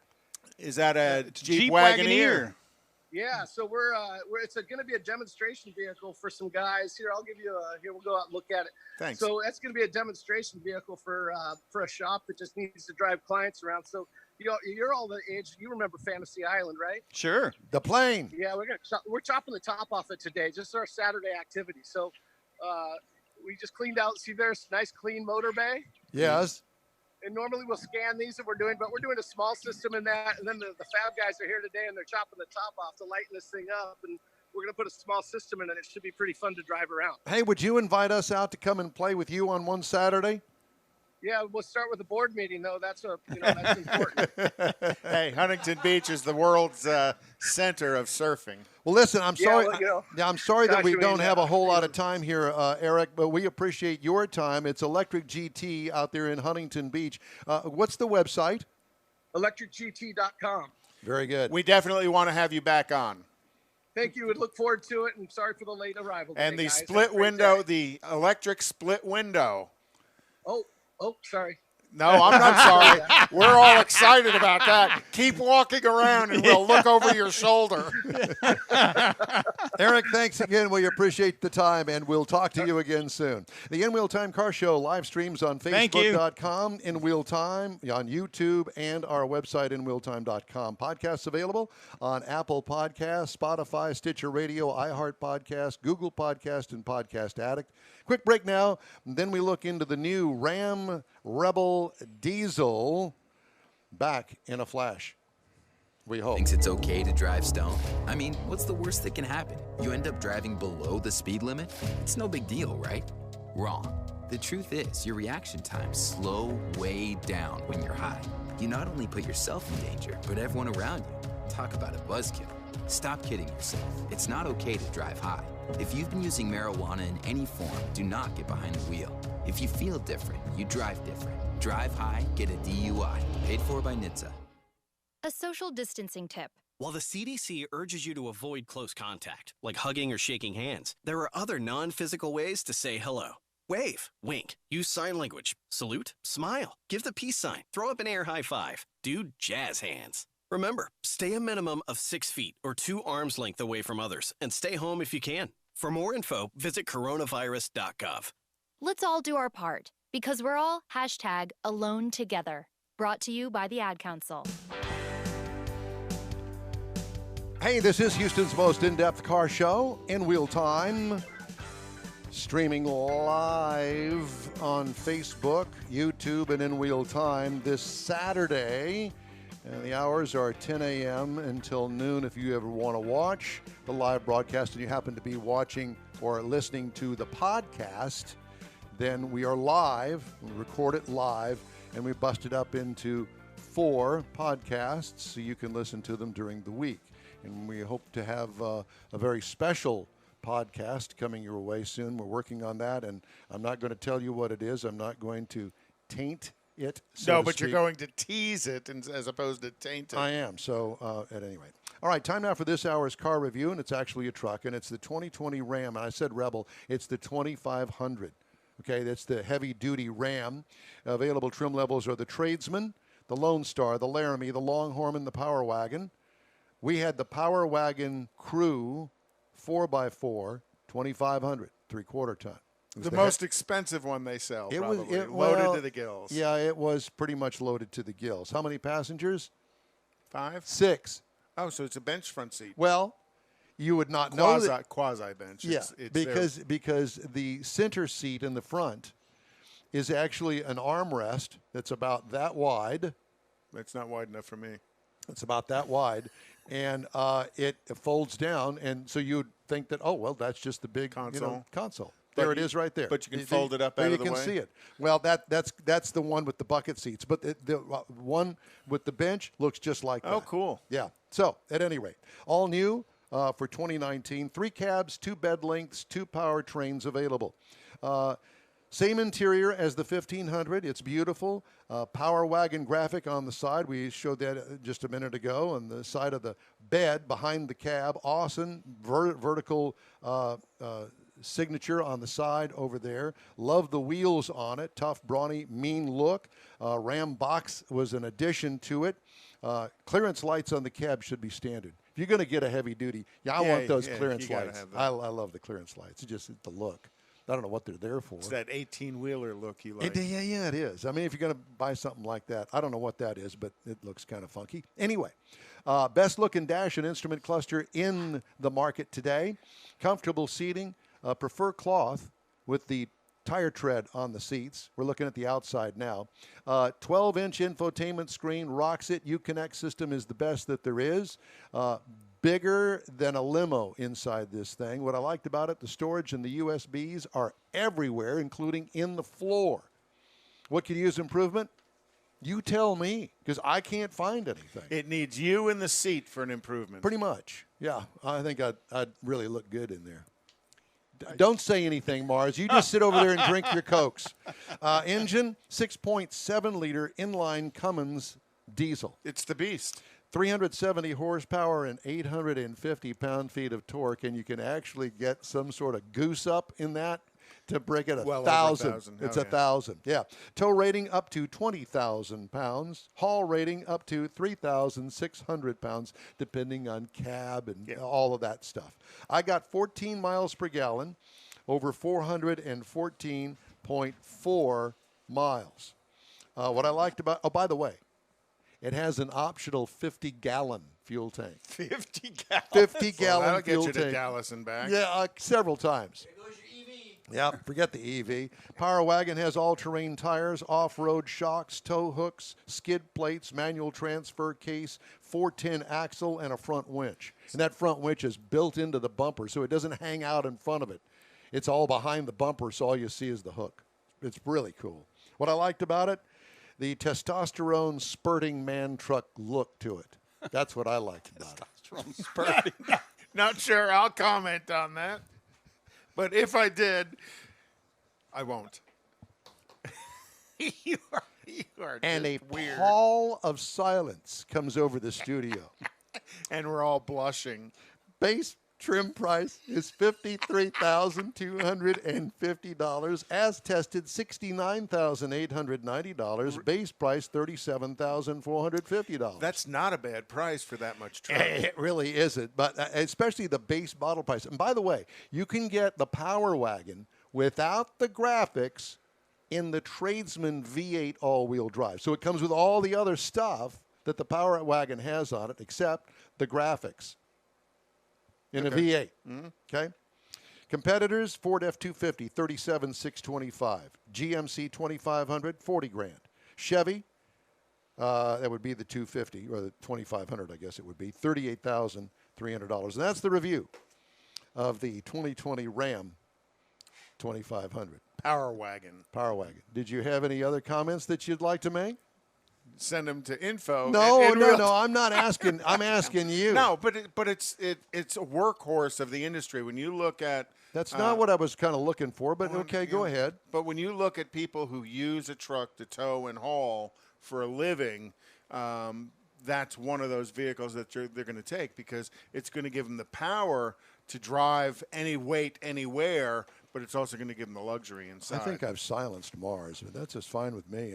Okay. He's still working about spurting. Okay. Well, yeah. This week's car calendar and race card coming up next. I think that you'll want to stay tuned.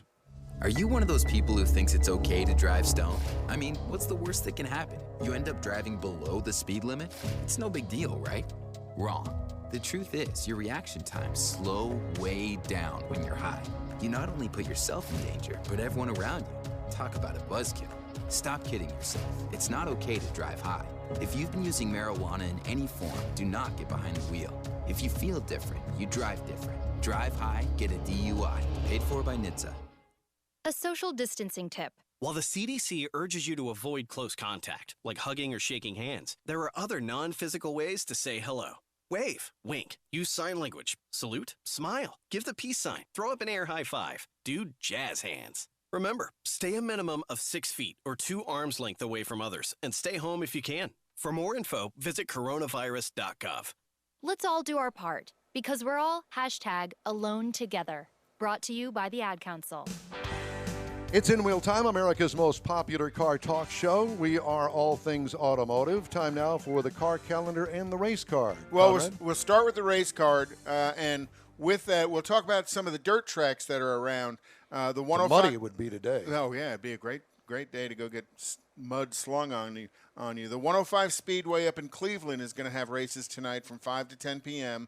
Again, weather permitting, and I'm not real sure at the dirt tracks how they deal with the rain. They may just race anyhow. But they'll also be racing next weekend. Gulf Coast Speedway is off this weekend, but they're back on next weekend. Texana Speedway down in Edna, they're racing this weekend. The Cotton Bowl Speedway in Page, they're not back on until next weekend. On TV tomorrow is going to be NASCAR at Loudon, New Hampshire. IMSA is going to be at Road America tomorrow. And let's not forget the Houston SCCA autocross out at the Police Academy. Local event calendar of stuff that's coming up on August 22nd is going to be Showplace Classics. Their Tri-Light car show is Tri-Light. Okay. Twilight? No, Twilight. Okay. Yeah, my Twilight. My dyslexia has struck again. Is going to be at Town Center in Rosenberg from 3 to 8 p.m. On the 22nd. And then again in September is going to be the Lone Star Deluxe Hot Rod and Music Festival at the Showboat Pavilion in Texas City, and the Klein Band Car Show in October. Hey, if you're a member of a car, truck, or Jeep club, you can get your group on our In Wheel Time Car Club Spotlight. Just email us the club's info and a contact name and number, and we'll take it from there. The email address is info@inwheeltime.com. We're back with the president of the National Electric Drag Racing Association after a quick break. 911, what's your emergency? There's a train that just hit a car. Sir, what is your location? Look around for a street sign, sir. It's 8th and Orchard. 8th and Orchard. Okay, very good. 8th and Orchard. Sir, help is on the way. Why would he do that? The train still hasn't stopped. You have to get there now. At a railway crossing, even if the engineer sees you and hits the brakes, it can take a mile for the train to stop. And for you, that's too late. Stop. Trains can't. Paid for by NHTSA. NASCAR Short Track Racing is back Saturday night, August 1st. Advance Auto Parts and CarQuest present Hot Summer Nights at Houston Motorsports Park. This Saturday night starting at 6. Get out of the house. We've got social distancing and sanitizer. Wear your mask. Get a seat. With dollar hot dogs and dollar beers, how can you go wrong? Get the kids off their cell phones and bring them to watch local auto racing at its best. Advance tickets online at NASCARHouston.com. Saturday, August 1st at 6 p.m. Houston Motorsports Park. NASCARHouston.com.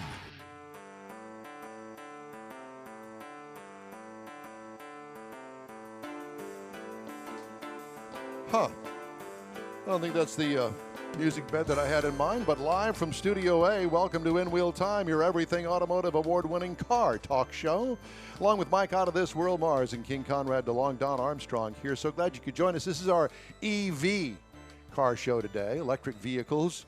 I've had some issues with the electric vehicles that I got to test drive. Mainly, range anxiety was my biggest problem. And then I had a charging issue. It's probably my issue, but it didn't have an owner's manual to describe anything out of the ordinary of how to charge it. Most of the vehicles that I have had, you just simply plug it in to 110 and bingo, it just happens. And we were here that morning, and you were stressing out because you kept plugging it and unplugging it, plugging it and unplugging it, checking the yellow light, checking the green light, checking the light in the car, and it never worked. And So it must never be indicated that it was the vehicle was receiving a charge, even though the charger said it was sending a charge. That's correct.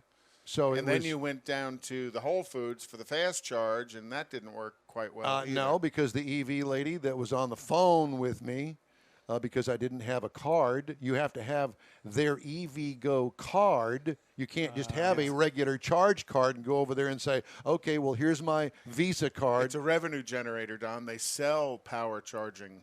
They don't give it away. Why not put a credit card? Why not put your Visa in there? Like you do at the gas pump. That's a good question. So it wasn't that. So I had to give her the number off of the card that had to be emailed to me. Oh, yes, we see it here. Okay, very well. I'll plug it in. I'll plug it in for you over here on the computer. And then you have to unplug it, close the doors, lock the car, then plug it back in, and still wouldn't charge. But I bet you don't have to do that to go drag racing with an electric vehicle. Well, I wouldn't imagine. And with that in mind, John Metrick, who's president of the National Electric Drag Racing Association, is currently on the line with us. John, thanks so much for joining us today. We appreciate it. Good to be here. I hope I'm coming through okay. It's my first time on Zoom. Well, Awesome. you look fabulous, sir.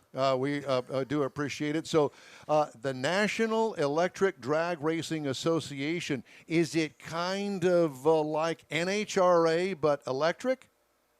So we a collection of fans in drag racers about 20 years ago started racing their home-built cars. Back in the lead acid days. Yes. And they formulated some rules, and they wanted to go out to these tracks. And at the back of the day, NHRA had internal combustion engine only rules. So we were out there, and they said, "Hey, we're going to have to deal with this." We had a tech director back in the day that wrote a set of rules, gave them to the NHRA and IHRA, and after several years of negotiation, they adopted those somewhere about 2009, 2010, 11. Right. And so if you go to the NHRA book now, you can go to the back section out there, and there's an electric vehicle, 7.5 seconds and slower, ET bracket racing rule book. Now, Nedra wrote that. Why is there a time limit on it? 7.5 seconds. Because ET bracket was a 7.5 second and slower that already existed, and they decided to duplicate that. But up till now, we got a few cars that are going faster than that now. They don't really know what to do with us right now. So. But your cars that are going faster is because of the advancement of technology. NHRA is always managing technology advancement in the gasoline-powered vehicles. Are they going to be managing the technology advancement in the electric vehicles? Would you stop messing? I can't. Well, it is a little problem over here. Yes, so. there is. Sorry. Okay. Sitting in the chair. So are they going to allow that advancement in technology? Let me sit on your hand. Are they going to change the rules for you? Well, so like I said, 20 to 15 years ago, everything was lead acid. There weren't really good, high performance lithium. So when those rules were adopted, I don't think they ever envisioned we'd be doing 7 seconds in the quarter mile or 6 seconds in the quarter mile, which we are now. So, unfortunately, they're working with us. Yeah, they are working with us and trying to make it safe. You're being for these. politically correct. So, John, you're the NEDRA. Is that actually part of NHRA or partnered with NHRA to kind of walk that line? We are a separate organization. We're a nonprofit organization. We sometimes we get what's called alternative sanctioning organization, which is again not affiliated, not part of, but we get special recognition when we hold an event. Okay. We can sanction our own event. So on one of the tracks. I want to be able to go down to the racetrack over in Baytown, the quarter mile NHRA track, and I want to see you guys race. When is that going to happen? Well, there's very few cars in Texas right now, so I could go by myself and go do exhibition runs. We could show you do it at a test and tune or an invite event where they say run what you brung. And we've competed at those several times. Are these bodied cars? Are they dragsters? Are they funny cars? What are they? So we have about 400 people in our database who have built cars. We've got about 50 active members all over the world. There are everything from motorcycles to full body cars, rail dragsters, little kit cars that people have built. Golf carts, all kinds of, John, full spectrum. What kind of cars do you have? I've built 3 cars so far. I'm building a 4th. The first car I built was a 1984 Pontiac Fiero. I can bring some pictures next time if we have another, session. But it had 2 9-inch motors in it. It made 1,300 foot-pounds of torque. But it was like a diesel. It made only about 600 horsepower peak. So we got that little Pontiac Fiero to 9.8 in the quarter mile at 138 miles an hour. And you sound like you're embarrassed by that. I think that anybody with a gasoline engine would have all due respect, sir. I mean, I don't know of a factory Corvette that goes that fast. Yeah, we took that little Fiero out and set a world record in the NIDRA records for first time we went out to the track, I think. So it does like 0 to 60 in like 2 seconds. Yeah, because what else you got, at John? that level, it's all about getting traction, though, too. isn't it? Yeah, we can lift the tires up on that car if that gives you an idea on the traction. So do you guys give help to fellow drag people that would like to actually maybe try their hand in having an electric dragster or electric comp car or electric pro stock car, something like that? Absolutely. We love to see those kind of events. We've got pro stocks, and somebody just did a little a late model Ford. All kinds of little people build things, circuit track, drag racing, land speed. Anybody wants some help, they give us a call. Well, we had heard that that Don Garlitz is actually working on an electric dragster. Have you heard that?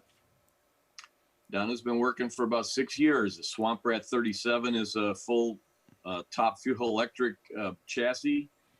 He got to about 7.2 in the quarter at 180 miles an hour, and he's built Swamp Rat 38, which is a kind of a lightweight, like a super comp dragster. So he's got 2 electric dragsters.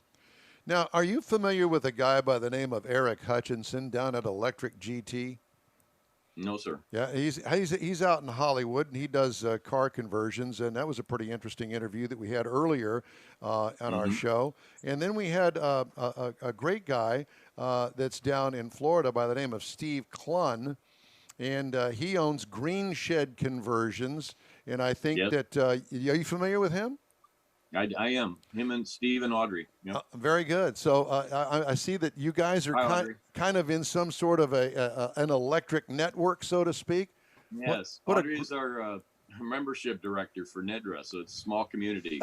You mention a few more names, and they're probably So, John, probably where race with us or are you affiliate. located, John? I'm located in Houston, Texas. Oh, you're here locally. Okay, great. Well, since we're all here, we need to have us in a little electric fest. What do you think? Well, we've taken some guys from CBS, Motor Week, Auto Week, several different things. We would be happy to have you guys down and take for a ride in a quarter-mile car. And I certainly appreciate a ride, but I truly am really interested in the technology and see how you guys have handled the suspension, the conversions, what kind of power plants that you've got in them, all of the actual nuts and bolts of it, so to speak, if you will. That's what I would like to see and get tours of, that sort of thing. Do you guys ever have like car meets or get-togethers? Sure, we have. We can do something for you. Any an invitational.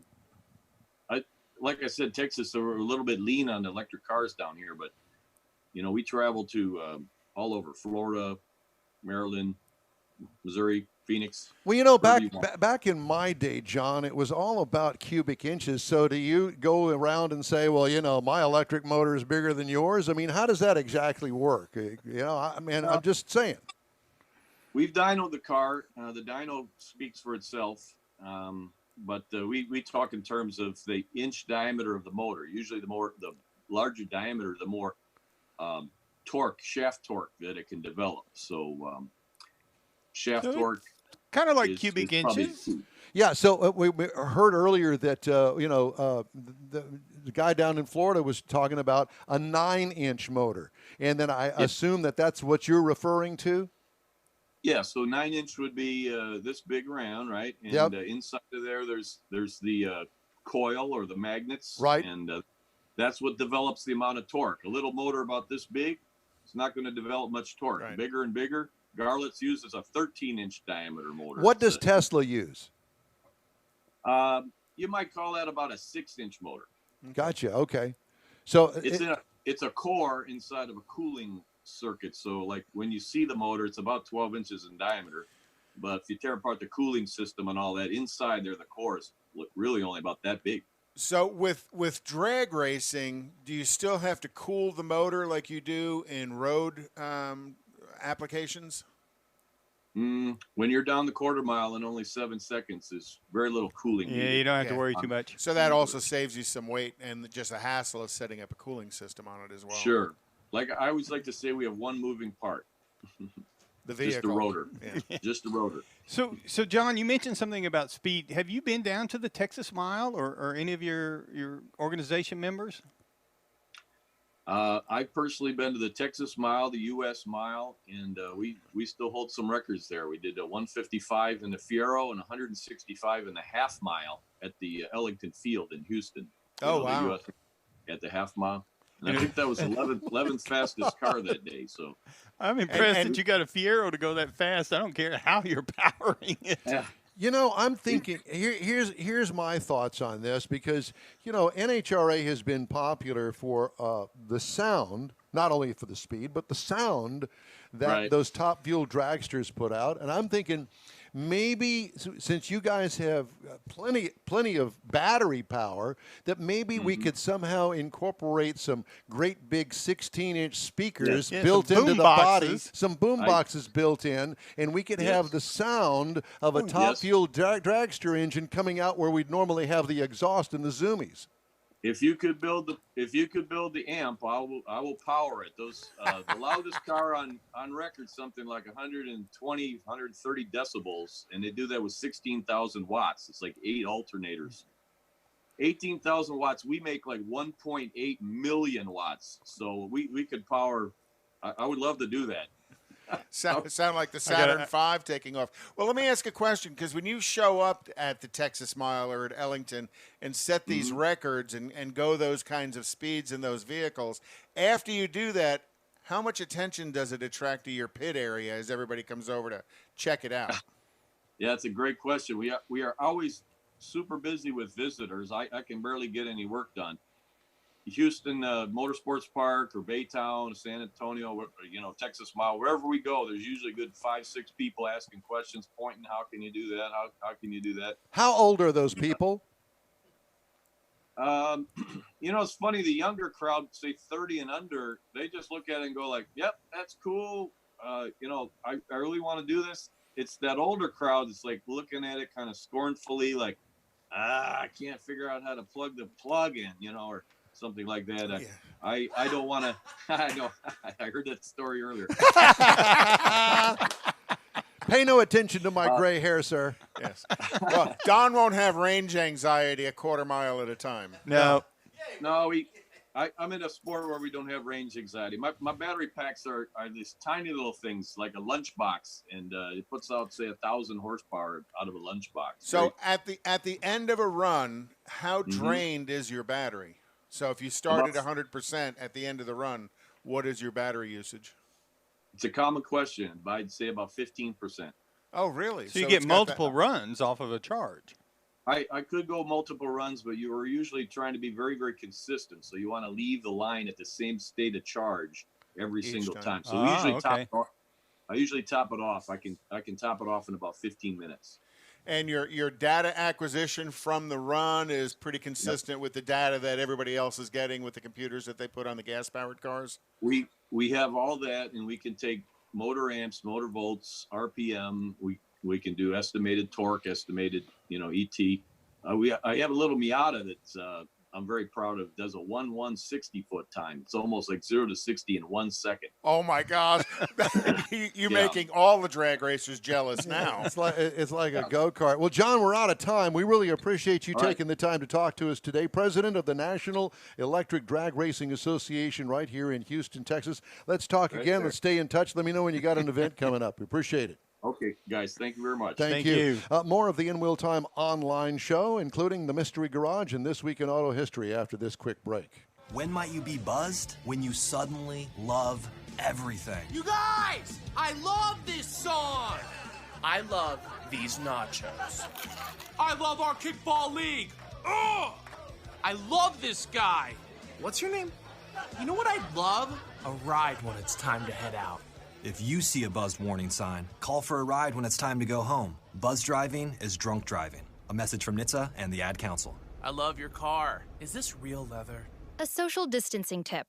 Putting distance between yourself and others is critical to slowing the spread of coronavirus. So here are ways to stay in contact without the physical contact part. Call, send a text, set up a video conference, post on social media, dedicate a song on the radio. If you have symptoms of fever, dry cough, and shortness of breath, call your healthcare provider before going to their office. For more info, visit coronavirus.gov.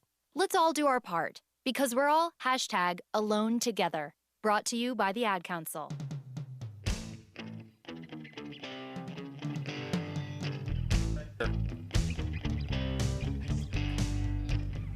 Hey, if you'd like to get in touch with us here at In Wheel Time, shoot us an email. The address is info@inwheeltime.com. Time now for this hour's Mystery Garage. I thought I need to do something different today. Let's talk about decorating the garage. Let's talk about wall art.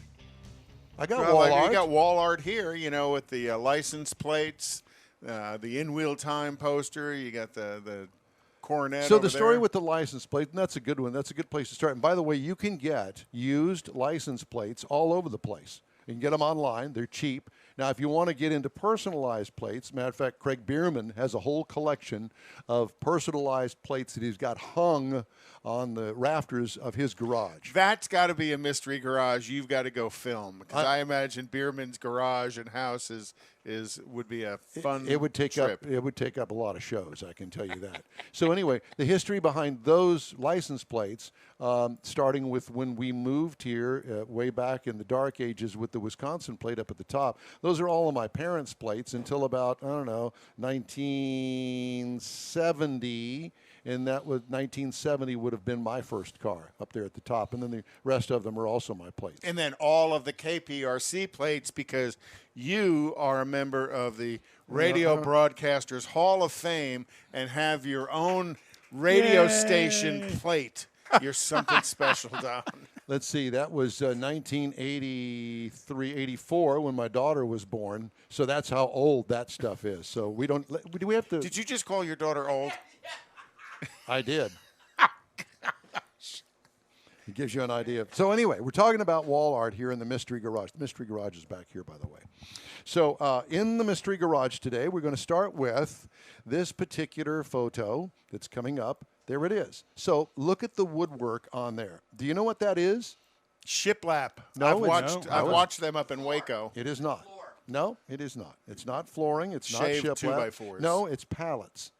Oh, really? Okay. So you take the pallet apart, you denail it, and then you don't do anything with it. You just start nailing the planks up on the wall. Does that not look cool? Yeah, absolutely. Pallets you can get all, if you do it the right way, you can get them for free. We get 40 or 50 of them every 2 weeks. Right, and you have to hire somebody to come out and take them away. Well, we pay a guy to come. Exactly. Take them so from us. take a pallet home a week, and dismantle it. So it's got, let's see, 4, 5, 10. It's got at least 12 boards on it.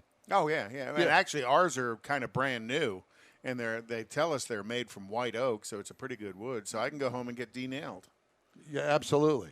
Instead of coming to this show nailed. So let's continue on. So what are you going to put on that wall that you've created from pallets? Well, these kind of mostly are painted signs you can get on the internet for cheap. These happen to be, some of them anyway, porcelain. As you can tell, they're kind of worn down.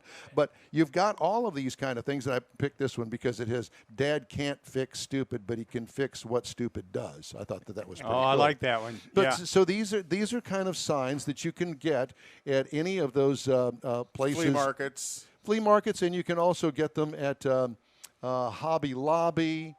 You can get them at the home store, different places around town. You can also get some actual fabric flags, banners, like this particular one that is a Mopar. You can get them for free. Go to a car event, say, can I pick your banner at the end of the event? Most places will say, sure, because all we're going to do is throw them in the trash. And here's another example of that. There's a Snap-on high-performance tools. You can go to companies and actually ask them, hey, do you have anything, any kind of signage? Oh, yeah. They take up a lot of room. This was, I thought, really cool. So this is the washroom inside of a garage. Look what he's done. Is that a tire around the mirror? It's a That's tire. what it looks like, a motorcycle tire for the mirror above the sink that was put into a Craftsman toolbox. Do you like it? And he used the corrugated tin down on the bottom half of the wall. Threw up a couple of signs up there, and it actually has a... It's kind of Harley-Davidson colors as well. Well, whatever it takes. So anyway, it doesn't take much to be creative inside your Mystery Garage. So that was my Mystery Garage segment for today. Time now for this week's Automotive History. Well, in vein of what we've done all day today, in 1888, Philip Pratt demonstrated the first electric automobile in Boston, and he used 6 electrical accumulators that weighed about 90 pounds to propel his vehicle. So that was this week in automotive news. In 1898, the Scientific American magazine carried the very first automobile magazine ad for Winton Motor Cars out of Cleveland, Ohio. Winton. Did I not say? I'm sorry. You did, Winton. You said it. I just repeated it.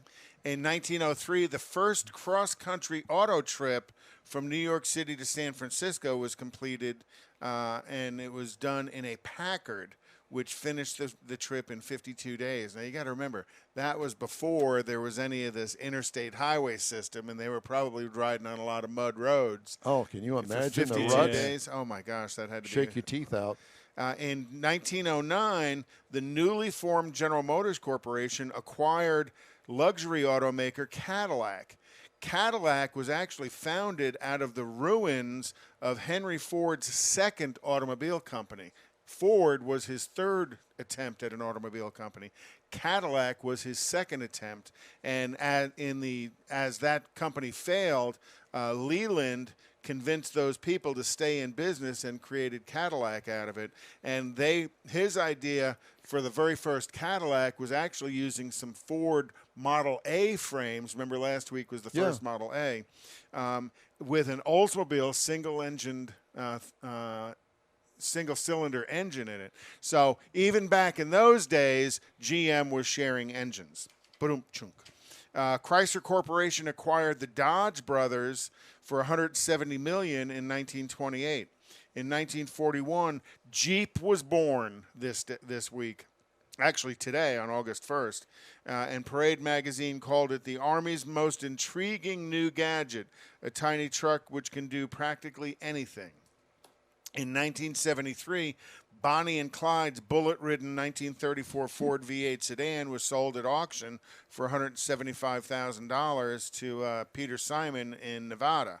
And then in 2003, the last of 21.5 million Beetles was built as it rolled off the production line in Puebla, Mexico. And the last 3,000 Volkswagen Beetles built were all a baby blue edition, and the very final one was sent to the Wolfsburg, Germany Museum. Today's automotive news is next here on the In Wheel Time Car Show. GTG, BRB, OMW, be there in a few. You may think that these kinds of texts are fine because of their length, and you can easily send them at a stoplight. But no, answering one text can take your attention away from the road for 5 seconds. And traveling at 55 miles an hour, that's enough time to travel the length of a football field. Make good decisions. Don't text and drive. Visit StopTextStopWrecks.org. A message brought to you by the National Highway Traffic Safety Administration, Project Yellow Light, Noise, and the Ad Council. Texas Truck Works is your go-to truck customizer. From mild-to-wild lift kits, custom wheels, and steering and handling enhancements to the best personal and commercial wraps, Texas Truck Works delivers. Let Texas Truck Works founder Scott Stevens help you get the most out of your truck or Jeep. Texas Truck Works has decades of customizing experience, including power adders and complete engine swaps. Let the Texas Truck Works team design an upgrade plan that fits your budget. Get truck attitude today at TexasTruckWorks.com.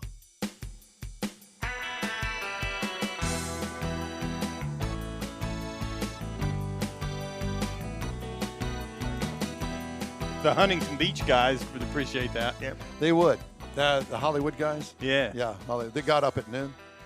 The board meeting. Time now for this hour's car news. And I wanted to do this story before we left the air today. So let me just get through this because we don't have much time. Fiat Chrysler on Friday posted a second quarter loss of $1.24 billion. Yikes. As North American operations contributed a small profit despite lost production due to the COVID-19 pandemic. North American vehicle shipments sank 62%, but the company said that was partially offset by favorable channel and model mix. So the region avoided a loss even as net revenue fell 53% to $9.71 billion. Remember, FCA is global. It's not just the United States. Just not the United States and the vehicles that we all know well and love. So keep that in mind. The turbulent second quarter comes as FCA and France's PSA Group move toward a merger to create the fourth largest automaker in the world. Although uncertainty around the pandemic continues to cast a shadow over the industry, FCA has kept a product pumping in the pipeline. Mike Manley, the CEO, confirmed production schedules in 2021 for the upcoming slate of crossovers for Jeep, which has been bolstered by the midsize Gladiator and is getting a more diverse set of powertrain options. Also, the new Jeep three-row crossover will go into production the first quarter of 2021. Wagoneer and Grand Wagoneer will start production in the second quarter. The redesigned Grand Cherokee is going to start rolling off the assembly line in the third quarter. They're going to sell that like hotcakes. Yeah, they are. He said the Wrangler plug-in will be in the U.S. showrooms by the end of 2020. So they've got a lot going on and a lot to look forward to, and it's all good news, really, because they haven't lost near as much money as so many of the other automakers have. GTG. Sorry. Let me do that again because I was trying to do too many things at once here, and I didn't turn off one of the things that I needed to turn off. Stop chewing gum too. I don't chew gum. Okay, So for a reason. Yeah, for a it darn hinders good your reason. walking. I can't walk and chew gum at the same time. You should know that. But at any rate, so we're going to say goodbye now. Goodbye. Goodbye. Farewell. And have a pleasant tomorrow. And now the music doesn't work. Oh, my God. Trying to do too many things. That's it for today's In Wheel Time Car Show. When you're on Facebook, please give us a like and tell your friends about us. You'll get Conrad's Unicorn hunting features along with all things automotive all week long. In Wheel Time Car Show streams on Facebook, YouTube, and InWheelTime.com. Podcasts available on Apple Podcasts, Spotify, Stitcher Radio, iHeart Podcast, Google Podcast, and Podcast Addict. Special thanks to all of our guests today. The In Wheel Time Chief Engineer is fabulous David Ainsley. Our video and marketing maven is Man About Town, Jeffrey Zekin. The In Wheel Time Car Show is produced, written, and directed by me. For booking agent and podcast manager Mike Out of This World Mars and his royalty, King Conrad DeLong, I'm Don Armstrong saying so long for now. We hope you join us live every Saturday, 10 to noon, right here on the Smoke and Mirrors Network. Have a good week.